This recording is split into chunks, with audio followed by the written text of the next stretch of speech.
Good afternoon, and thanks for joining us for Living Local, your lifestyle show for all things Charleston and beyond. I'm Ashley Meservey.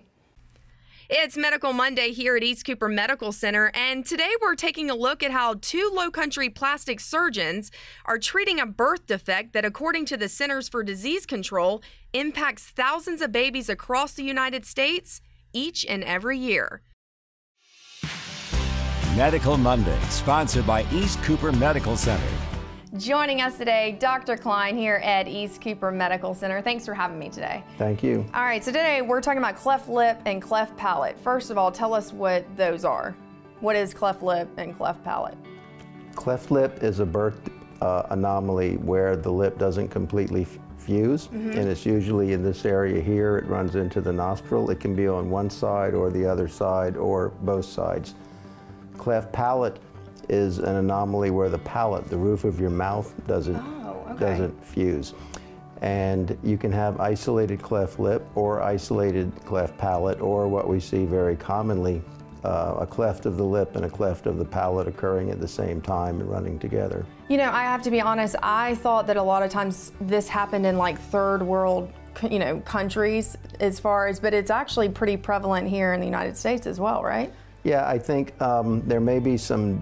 there are some differences in frequency in different ethnic groups, but it happens approximately 1 in every 1,000 births, kind of as a whole, more frequently in some groups, less frequently in others. It's just that in the United States, we fix them promptly, and that's not true of all places. Talk about fixing them promptly. What are you talking about? When they're much younger, it's better to go ahead and take care of that before they get to become adults? Absolutely. Okay. Yeah. The sooner the better. The earliest we would fix a cleft lip would be about 2 months of age. Now, sometimes our colleagues in maxillofacial prosthodontics take interventions to narrow the cleft, and that can eat up some time, and that could delay the closure till 5 or 6 months. But it's worthwhile because it makes the closure easier. The cleft palate would almost never be repaired before 9 months of age, and sometimes we would delay it in some circumstances to 1.5 years of age. So what are some of the ways that this, aside from the cosmetic, people wanting to get it fixed cosmetically, what are some of the ways that it can impact a person's life if not treated? Well, probably the one that comes to mind most quickly is speech. And if you don't repair a cleft palate, you're talking like this. And it's immediately obvious. And sometimes, while there's almost never anything wrong with the brain of a child with cleft lip and palate, if you speak abnormally, sometimes people falsely assume that there is something wrong. So we want to get the speech as close to normal as possible, and most of the time we can get it very close to normal or normal. Another thing is children with cleft palate are prone to ear infections. Really? Yes, very prone to ear infections, which of course can damage hearing if they're not managed appropriately, and repairing the palate can reduce the chance of them having ear infections. And then finally, no one wants to eat and have food coming through their nose, that's never a good thing. So is it ever too late, though? I mean, are you seeing people who are later on in life?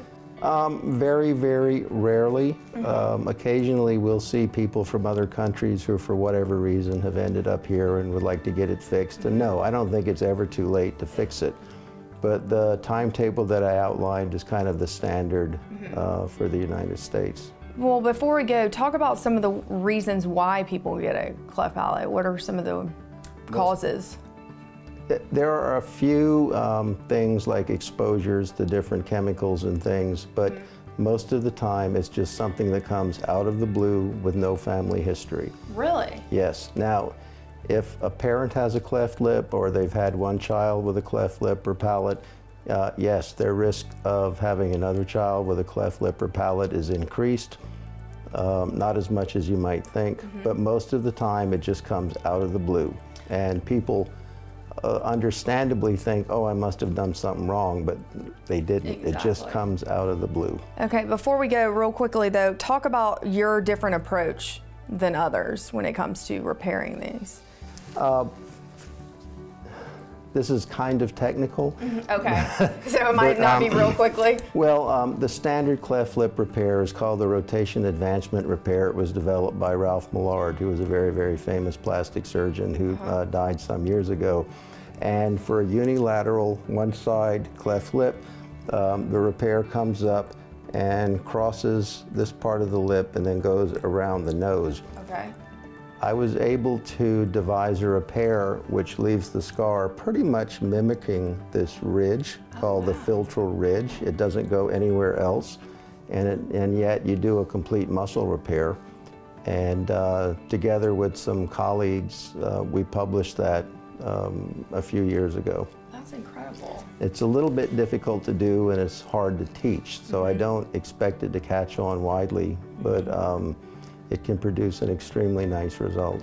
Well, thank you so much for all this wonderful information. But we haven't talked about the team. Oh, the team. Well, real quick, let's talk about the team then before we go. So children with cleft lip and palate require the services of a lot of specialists. Just to name a few: plastic surgeons, oral surgeons, orthodontists, pediatric dentists, otolaryngologists, speech pathologists, sometimes ophthalmologists. If you get into bigger deformities, not just cleft lip and palate, you could need neurosurgeons. A lot of times we need social services. And so that families don't have to run all over town seeing these people, the concept of the cleft lip and palate team was developed. It is the paradigm example of the multidisciplinary team, and we bring as many of these services into one place as possible, and the families spend a while there and see everybody they need to see, park in one place.